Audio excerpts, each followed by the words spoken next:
출신으로요. 뉴욕 그 필하모니에 오랫동안 오케스트라의 그 지휘자로 있었던 레너드 번스타인이라고 하는 분이 있어요. 여러분이 아마 들어보셨을 거예요. 어떤 사람이 그 지휘자 번스타인에게 물어봤어요. 이 오케스트라에서 제일 어려운 악기를 다루는 사람이 누굴까요? 라고 이렇게 물었어요. 그랬더니 이 번스타인이 대답하기를 제2 바이올린입니다. 그러더래요. 사람들은 누구나 제1 바이올린 연주자가 되기를 원하는데 제2 연주자는 잘 안 하려고 한대요. 그렇다고 해서 제2 바이올린이 없으면은 화음이 일어나질 않는 거예요. 제1 바이올린 이 연주자는 동무도 있어요. 자기 혼자 연주하는 그런. 그때는 스포트라이트가 그 사람한테만 비추는 거예요. 그리고 70명, 80명의 오케스트라 단원들이 자기 연주를 멈추고 그 사람을 다 주목해 보는 거예요. 그 순간에 이 바이올린 연주자는 온몸에 전율을 느끼는 것이죠. 그리고 다른 동료 연주자뿐만 아니라 수천석의 이 강당에 모이는 이 공연장에 모이는 수천 명의 눈들이 자기를 향하는 것을 즐기는 거예요. 그리고 감동을 받는 것입니다. 그 연주하다가 말고 이 사람들이 막 눈물을 흘리거나 아니면 격정에 휩싸이는 경우도 있는 거예요. 그러니까 그걸 아는 사람들은 바이올린 연주자들은 1번 연주자가 되기를 원하는 거예요. 근데 2번은 그렇지가 않은 거예요. 1번 연주가 나올 때나 아니면 다른 사람들의 악기들이 나올 때 뒤에서 배경 음악을 열어주는 거예요. 그러니까 스포트라이트가 비칠 일도 없고 사람들이 주목할 리가 없어요. 그리고 더군다나 그 사람은 한 사람쯤 배탈이 나서 교통체증으로 또 집안의 아이 때문에 빠져도 그냥 오케스트라는 지나가는 거예요. 무슨 말인지 아시겠죠?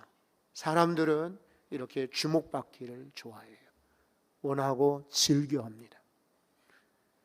지금 뉴스에 보면은 참 어리석은 사람들이 참 많아요. 어떤 사람에 대해서 아주 심한 욕을 올려놓고 소문을 퍼뜨리는 거예요. 나중에 수사를 해보니까 그 사람인 거예요.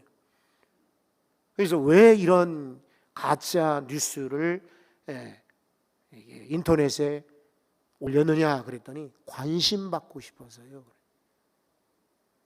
이 관심병이 현대인의 심각한 병이 되고 있습니다. 그래서 사람들은 자기가 올린 글에 대해서 어떤 반응이 오는지, 그리고 내가 이런 말을 할 때 어떤 반응을 보이는지에 사람들은 관심들이 참 많습니다. 지금 심각한 심리, 사회적 문제가 되고 있습니다. 그런데 이런 사회의 질병들이 교회 안에도 흘러 들어오면 이거 문제입니다. 예배는 사람이 아니고 하나님이 주목하셔야 맞습니다. 여러분, 사람들의 의견 안 들을 수 없습니다. 사람들의 여론 무시할 수 없습니다. 그러나 1번은 하나님이 어떻게 보시느냐입니다. 내가 아무리 예배를 잘 드렸다 할지라도 하나님 안 돼. 이것은 틀린 겁니다. 나는 오늘 예배를 잘못 드린 것 같아. 하나님 보실 때에 괜찮아. 그러면 이 예배는 감사한 것입니다. 오늘 성경을 우리가 같이 읽었습니다. 광고는 이따가 기도회로 대신하려고 해요. 그러니까 말씀에 한번 집중을 해보십시오. 예수님의 사역 마지막 때입니다. 누가복음과 오늘 마가복음에 이 구절이 비슷한 내용이 적혀 있습니다. 제가 누가복음으로 고를까 하다가 이 마가복음이 더 좀 자세하게 와닿습니다. 그래서 마가복음으로 오늘 첫날 주일 오후 예배 본문으로 골랐습니다. 예수님의 사역 마지막 때 예수님이 성전에서 가르치시는 거예요. 그때 예수님도 하도 많은 사람들과 변론하셨고 가르치셨기 때문에 육신적으로 피곤하셨어요. 그리고 예수님도 이제 말하기보다 좀 이렇게 다른 사람은 어떻게 하는지 지켜볼 그런 생각이 드는 거예요. 그래서 성전의 한쪽에 앉으셨어요. 근데 그곳에 여인들이 들어가는 뜰이 있습니다. 그리고 이제 그것을 통과해야만 성전 안으로 들어갈 수가 있습니다.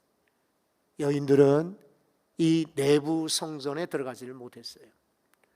그런데 사람들이 들어가는 곳에 13개의 헌금함이 놓여 있습니다. 우리처럼 저 밖에 있는 헌금함이 아니라 나팔관 모양으로 이렇게 된 것입니다. 그 헌금함의 13개 중에 7개는 남자들이 주로 헌금을 하게 되어 있습니다. 그리고 6개는 성전의 봉사자들이나 또 유지를 위해서 쓰도록 그렇게 했고요. 그 6개의 헌금함에 들어있는 돈을 가지고 유대인들이 구제하기도 했습니다. 가만히 예수님이 저쪽에서 지켜보시는데 여러 사람들이 헌금함에다가 헌금을 드리는 것입니다. 그때에 많은 여러 부자들이 지나가면서 헌금을 넣습니다. 금화를 넣겠죠. 비싼 그런 큰 돈을 넣겠죠. 아마 이 사람들은 자기가 이렇게 헌금함 때문에 이 성전이 잘 유지되고 자기가 헌금한 것으로 해서 많은 이들에게 도움을 준다는 자부심을 가지고 했을 것입니다. 그런데 저 한쪽에서 여인 하나가 머리를 숙이고 들어옵니다. 그런데 그분은 과부였습니다. 지금이야 생각이 환경이 다릅니다. 그 당시에 과부는 주로 소외받은 사람, 가난한 사람들의 대표 명사였습니다. 달동네 사람 하듯이 저소득층 이렇게 말하듯 이 과부 하면은 한 번에 가난한 사람의 표상이었습니다. 옷도 아주 남루하게 입었겠죠. 그리고 이 사람은 아마 다른 부자들과 같이 당당하지도 못했을 겁니다. 들어올 때부터 머리를 숙이고 조용히 들어와서 헌금을 넣는 것입니다. 근데 금속 관으로 되어 있고요. 그리고 예수님께서는 유심히 그것을 보고 계셨습니다. 여러분 성경 한번 다시 읽어보실래요? 자, 41절에 보면 예수께서 헌금함을 대하여 맞은편에 이란 말입니다. 앉으사 지나가면서 본 것이 아니라 앉아보셨다라고 말합니다. 무리가 어떻게 헌금함에 돈 넣는가를 보시매 옷차림이나 얼굴 생김새나 저들의 신발, 머리 헤어스타일이 아니라 어떻게 헌금하는가를 보시려고 이것은 의도적으로 예수님이 그곳에 관심을 가졌다는 것입니다. 보실세, 여기 보신다는 말은 일회적이 아니라 연속적으로 이런 말입니다. 한번 그냥 슬쩍 이렇게 전문가들은 그냥 슬쩍 봐도 누가 도둑인 줄 알고, 공항에나 세관에 일하는 분들 보시면 슬쩍 봐도 누가 세금이냐 또 혹은 비싼 그런 세금을 내야 되는데 누가 그냥 지나가는지를 찾아낸다고 합니다. 달인들 보면은 공장에서 막 찍어져 나오는 그런 상품들도 한눈에 금방 알아보고 뽑아낸다고 합니다.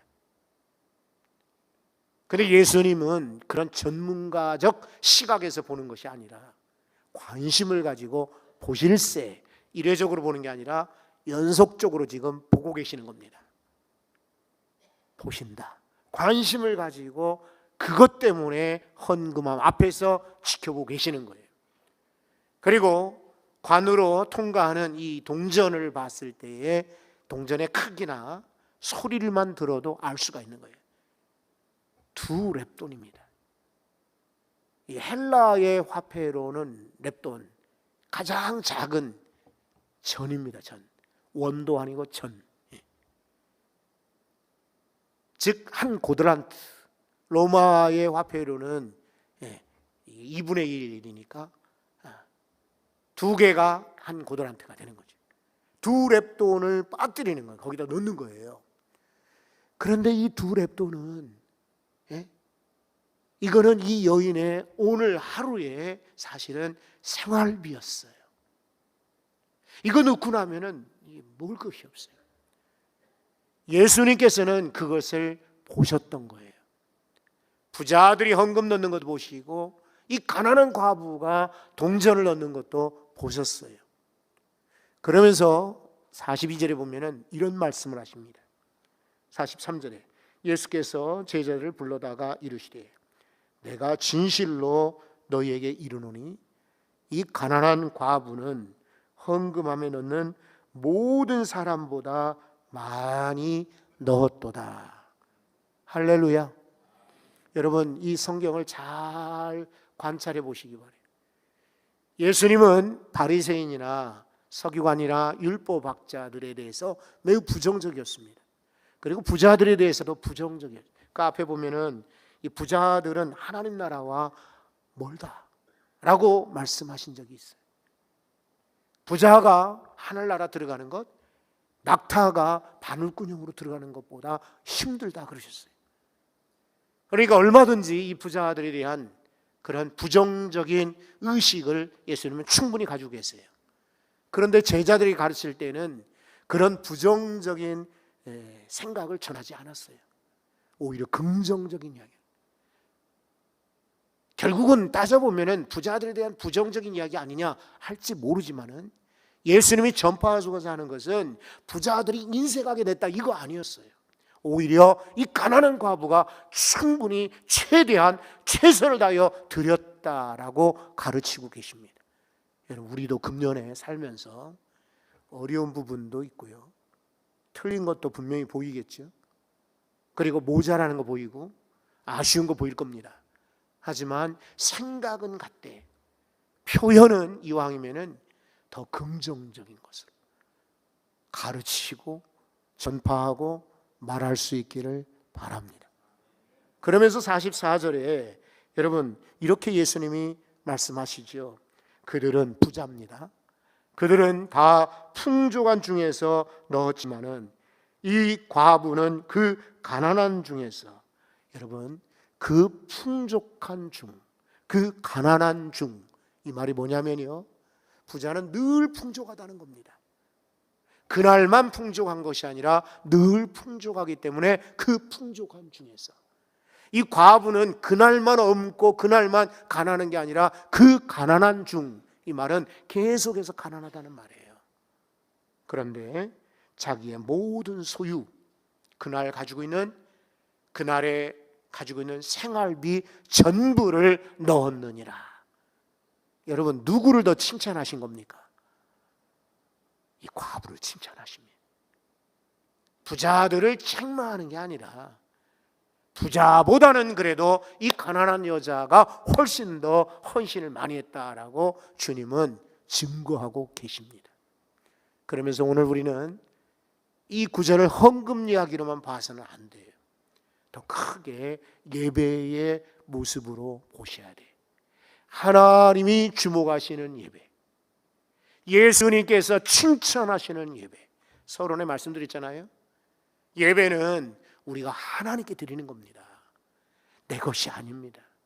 내가 주인공도 아니고 내가 받아야 될 것 아닙니다. 우리의 모든 예배는 하나님이 받으셔야 마땅합니다. 왜 우리가 영광 받겠습니까? 예배가 아닙니다. 그래서 혼동하시는 분들이 가끔 계시는데 우리 교회에서는 예배라고 하지 않고 예식이라고 합니다. 인쇄된 그런 또 혹은 혹자 많은 이들이 그냥 흔히들 하기 때문에 결혼 예배라고 하는데 사실은 결혼 예식입니다. 돌 예배라고 하지 않고 성도들은 돌 예배를 드려주세요 하지만 순서지 만들어갈 때는 그 첫돌 예배라기보다는 예식입니다. 축하 예식입니다. 사람을 향한 예배는 예배가 아닙니다. 하나님이 받으셔야 진짜 예배입니다. 그런 점에서 누가 주목하느냐는 거예요. 누가 주목하느냐. 예배는 보여주기 위함이 아니거든요. 하나님이 주목하셔야 돼요. 저는 저와 여러분들이 드리는 예배가, 저를 포함해서 여러분까지 드리는 일평생의 예배가, 또 줄여서는 금년 한 해 동안의 예배가 하나님이 주목하시는 예배가 될 수 있기를 바랍니다. 수많은 사람들이 길을 지나가지만 이렇게 눈길을 끄는 사람이 있잖아요. 그렇죠? 눈길을 끄는 사람이 있어요. 제 아이가 고등학교를 이렇게 들어갈 때쯤 되었을까요? 깜짝 놀랐어요. 저도 몰랐어요. 근데 안 보이던 고등학교 간판이 보이더라니까요. 신문을 읽다가 고등학교 하면은 그냥 눈에 띄더라니까요. 이게 보일 때가 있어요. 아이가 대학을 간다 그러니까 대학만 보이는 거예요. 군대를 갈 때쯤 되니까 군인들이 거리에서 보여요. 그전에도 왜 안 보였겠어요? 그런데 군인들이 보이는 거예요. 퀴즈. 오후 예배니까 조금 부드럽게 하기 위해서 지금은 제가 뭘 볼까요? 아가씨들 봅니다. 그리고 저 혼자 상상합니다. 저 아가씨랑 좀 이렇게 짝을 맺어주면 어떨까? 저 혼자 상상해요. 그 아가씨는 기분이 나쁘겠죠. 그죠? 왜 쓸데없이 저 아저씨가 저런 상상을 하는지. 하지만 관심이 그렇다는 거예요. 하나님께서도요, 우리의 모든 행위를 지켜보시고 주목하시는데 특별히 무엇에 주목하시느냐? 여러분, 주방에서 일하는 거 주목하실까? 그래요. 저 주차장에서 봉사하는 거 주목하실까? 맞다고 생각해요. 여러분이 여러분들 앞에서 그래도 최대한 음성을 높이고 정말 귀한 찬양 드리는 거 주목하실까? 그것도 맞다고 생각해요. 근데 이 모든 게요, 다 예배와 연관이 되어 있어요. 그리고 특히 꼽자면은 주방 봉사나 방송실 섬김이나 주일학교 교사나 찬양대원, 안내위원 다 중요하지만 바로 이 시간 예배하는 것을 하나님은 주목하고 계십니다. 그러면 하나님은 어떤 예배자를 주목하시는가? 1번이에요. 마음을 다하여 예배할 때 주목하십니다. 사람도 마음과 마음이 통합니다. 물론 오해가 있을 수는 있지만요. 여러분, 여기 역대상 29장 17절 벌써 이제 방송실에서는 자막을 띄워놨으니까 제가 이 구절을 읽어드리려고 해요. 나의 하나님이여, 주께서 마음을 감찰하시고. 무엇을 감찰하신다? 마음을 감찰하시고 정직을 기뻐하시는 줄을 내가 아나이다. 무엇을 기뻐하시나요? 정직을 기뻐하시는. 마음을 감찰하시고 정직하게 행하는 자를 기뻐하시는 줄을 내가 아나이다. 오늘 우리 예배가 마음을 다하여 드릴 수 있기를 바랍니다. 때로는 우리 사람의 마음이니까요, 틀릴 수도 있어요. 때로는 지칠 수도 있고 피곤할 수도 있고 때로는 이렇게 습관이 되기도 해요. 또 예배를 오래 드리다 보니까 그 다음에는 무슨 순서, 그 다음에는 무슨 순서, 습관이 될 수도 있어요. 하지만 그래도 여러분, 예배는 그래요. 저는 생활은 프로페셔널이어야 된다고 생각해요. 사역도 프로페셔널이어야 된다고 생각해요. 말 프로페셔널이어야 된다고 생각해요. 이제 연세가 이제 이렇게 익어가시잖아요. 나이가 많아지시고 이제 삶의 연륜이 깊어지시면 모든 부분에 프로페셔널이 되셔야 돼. 옷 입는 거 하며, 그리고 인사하는 거 하며, 그리고 사람들 대하는 모습인가 하면 전부 이제는 프로여야 돼요. 프로페셔널. 그런데 예배는요, 우리가 아무리 오래 드려도 아마추어야 합니다. 겸손해야 되고 가난해야 되고 어린 아이와 같아야 됩니다. 우리는 예배 감시자가 아닙니다. 예배 교사가 아닙니다. 예배 지도자가 아닙니다. 내가 바로 예배자입니다. 우리의 마음을 감찰하시는 하나님, 내 마음속에 정직함을 기뻐하시는 하나님 앞에 마음 다하여 예배할 수 있기를 바랍니다. 두 번째 예배는요, 자원하는 거예요. 억지로 예배하는 게 아니라 자원하는 예배를 하나님은 주목하십니다. 이사야서에 이사야가 성전에 올라갔을 때요, 그때는 우시야 왕이 죽었어요. 나라가 아주 혼탁해요. 풍전등화, 바람 앞에 등불 같아요. 언제 훅 불면은 꺼질지 몰라. 그런데 이사야가 하나님께 나갔을 때 마음이 편하지 않았어요. 그 순간에 이사야가 성전에 갔을 때 환상을 보게 되었어요. 그리고 천사가 나타나 빨간 불젓가락을 가지고 이사야의 입술을 지지는 거예요. 그것은 이사야를 정결케 한다, 불로 정화시킨다는 상징이었어요. 그때 이사야는 엎드립니다. 주여, 내가 죄인 중에 죄인으로 살면서 감히 하나님 말씀을 예언했습니다. 너무 잘못되었습니다 라고 저는 고백을 합니다. 그때 하나님께서는요, 음성을 들려주십니다. 내 죄가 사하여졌다. 그리고 곧바로 말씀하십니다. 내가 지금 누구를 보내고자 하는데 누구를 보냈으면 좋겠느냐. 여러분, 이사야가 억지로 나선 것이 아닙니다. 주여, 제가 여기 있사오니 저를 보내소서. 자원하지 않습니까? 예배는요, 자원할 때 하나님이 주목하여 보십니다. 헌금도 마찬가지고요. 억지로 하는 헌금이 아니라 자원할 때 하나님이 기뻐하십니다.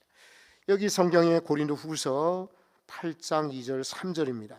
환난의 많은 시련 가운데서 그들의 넘치는 기쁨과 극심한 가난이 그들의 풍성한 연보를 넘치도록 하게 하였느니라. 내가 증언하노니 그들이 힘대로 할 뿐 아니라 힘에 지나도록 뭐라고 했습니까? 예, 제가 지금 따옴표를 이렇게 토끼 귀를 열고 있는데 어떻게 했다고 그랬어요? 자원했다 그래요. 마게도니아 성도들은 헌신할 때 시켜서 한 것이 아니라 힘대로 힘에 넘치도록 했을 뿐만 아니라 자원하여. 중요한 단어이기 때문에 제가 따옴표를 찍은 거예요. 자원할 때 하나님이 주목하십니다. 이렇게 미숙한 성도들이나 연약한 성도들은요, 일거리가 있어도 안 보여요. 여러분이 예전에 사업을 경영하셨거나 사람들을 데리고 일하신 경험이 있거든 아시잖아요. 일꾼들은 안 보여요. 주인만 보입니다. 불이 켜져 있는 거, 꺼져 있는 거, 쓰레기가 떨어져 있는 거, 이거 일꾼들은 못 봐요. 그냥 지나갑니다. 화장실에 휴지가 떨어져도 그냥 모른 척, 몰라요 실제로. 근데 주인은 지나가면서 여기 물이 흘러 있네, 이거 미끄러지면 안 되는데, 여기 쓰레기가 떨어져 있는데 이거 보면 안 되는데, 주인은 보게 해야 됩니다. 하나님이 주목하실 때는 누구를 주목하시는 줄 아십니까? 자원하는 일을 주목하십니다. 그래서 여러분들이 어디 부분에 종이나 손님이나 심부름꾼이나 아르바이트생이 아니라 주인과 같은 마음을 가지시고 필요한 부분에 자원하십시오. 하나님, 제가 우리 교회에 이것이 필요한 것 같아요. 제가 자원할게요. 자원하는 성도들은 하나님이 주목하여 주십니다. 성경 한 구절 더 찾아보겠습니다. 고린도후서 9장 7절인데요. 각각 그 마음에 정한 대로 할 것이요 인색함으로나 억지로 하지 말지니 하나님은 어떻게 해요? 즐겨내는 자를 기뻐하신다. 즐겨낸다는 것은 억지로가 아니에요. 자원하시는 거예요. 금년에도 이렇게 자원할 때 이사야를 쓰셨던 하나님, 저와 여러분도 불러 쓰실 줄 믿습니다. 아이고, 내 때는 지났고요, 이제는 후배들이 해야죠. 아이고, 내 나이에 무슨 나서면은 흉보지 않을까요? 아이고, 나는 이제 힘이 없으니까 천만에요. 이미 여러분들이 그런 마음 가졌다면 여러분들은 이미 탈락입니다. 아니에요. 지금이라도 자원하십시오. 얼마든지 하나님의 일은 무궁무진합니다. 주님이 불러가시고 너 그만해라, 이제는 쉬고 평안하라 라고 말씀하실 때까지 계속해서 자원하시고 또 자원하시고 일하실 수 있기를 바랍니다. 예배는 자원할 때 하나님이 주목하세요. 세 번째는요, 믿음입니다. 여기 오늘 44절에도 그랬잖아요. 그들은 다 그 풍족한 중에서 넣었거니와 이 과부는 그 가난한 중에서 자기의 모든 소유 곧 생활비 전부를 넣었느니라. 어떻게 살라고? 여러분 그렇잖아요. 어떻게 살려고? 근데 하나님이 이 과부를 그냥 굶어 죽게 하실까요? 그럴 것 같습니까? 천만의 말씀입니다. 예수님께서 벌써 그렇게 가르치시고 그렇게 보셨는데 그분을 그저 굶어 죽이실까요? 천만의 말씀입니다. 아마 가득 모자람 없이 채워주셨을 거예요. 금년에 한번 말라기 선지자가 예언한 것처럼 하나님을 시험해보라. 우리는 다른 것으로 하나님 시험할 수는 없어요. 내가 주의 곳간에 헌금을 드렸는데 내가 굶어 죽는지 줄여 죽는지 한번 하나님을 테스트해보라. 하나님께 드려서 손해볼 거 없습니다. 나는 저는요, 많은 분들이 투자를 잘못했다, 어디 돈을 잘못 넣었다, 그래서 손해봤다는 이야기는 많이 들었어요. 누구에게 돈을 빌려줬는데 돌려받지 못해서 너무 지금 속이 상합니다. 많이 들어봤어요. 그런데 여러분, 정말 성도들 가운데도 독한 사람들 있잖아요. 못할 말 할 사람도 있잖아요. 그런데도 불구하고 그런 사람들이 하나님 앞에 내가 헌금 드렸는데 이렇게 가난하게 됐어요. 저 이 얘기 들어본 적이 없어요. 제 평생에. 그리고 실제로도 맞습니다. 제 인생도 그랬습니다. 믿음으로 드리고 믿음으로 헌신할 때 하나님이 책임져 주십니다. 예배는요, 믿음으로 드리는 거예요. 내 상식이 아니에요. 내가 이렇게 드릴까 저렇게 드릴까 고민하지 마세요. 믿음으로만 드리면 하나님은 주목하시고 기뻐하여 주십니다. 네 번째는요, 최고의 예배자는 자신을 바치는 예배자입니다. 자신을 바치는 거예요. 로마서 12장 1절입니다. 바울 사도가 권면했거든요. 한번 읽어보실까? 다 같이. 형제들아, 내가 하나님의 모든 자비하심으로 너희를 권하노니 너희 몸을 하나님이 기뻐하시는 거룩한 산 제사로 드리라. 무엇을 드리라고 했습니까? 아니, 뭘 드리라고요? 그래 산제물인 줄 알겠는데 뭘 가지고 산제물로 드리죠? 마음을? 그렇게 배웠어요? 잘못 가르쳤는데. 다시 한번 성경 읽어볼까요? 자, 로마서 12장 1절입니다. 형제들아, 내가 하나님의 모든 자비하심으로 너희를 권하노니 너희 몸을 무엇을 드리라고 하십니까? 이 몸이 2개요, 3개요, 4개예요? 하나밖에 없잖아요. 그죠? 한 2개쯤 되면 하나쯤 드리고 남으니까 괜찮을 터인데 하나밖에 없는 내 몸을 드리라는 거예요. 이것은 최고의 좋은 것을, 최고로 아까운 것을, 최고의 존귀한 것을 드리라는 그런 말씀이에요. 이럴 때 하나님은 주목하실 겁니다. 눈이 확 뜨이는 거죠. 이야, 대단한데 어떻게 자기 자신을 드릴 수 있을까? 이렇게 주목하는 인생, 하나님께 틀림없이 복을 받고 잘 될 줄 믿습니다. 여러분, 주님은 지금 주목하고 계세요. 우리가 어떻게 예배를 하는지. 여러 가지를 가진 중에 일부를 드렸다고, 이 시간을 드리고 그리고 헌금 드렸다고 내가 예배 잘 드리는 게 아니고, 비록 나 가진 것이 없으나 가장 작은 것을 믿음으로 최선을 다하여 자원하는 마음으로, 그리고 나 자신을 드릴 때에 하나님이 그 예배를 기뻐하시고 주목하실 줄 믿습니다. 금년에 우리들의 예배를 하나님이 주목하시기 소원합니다. 기도할게요.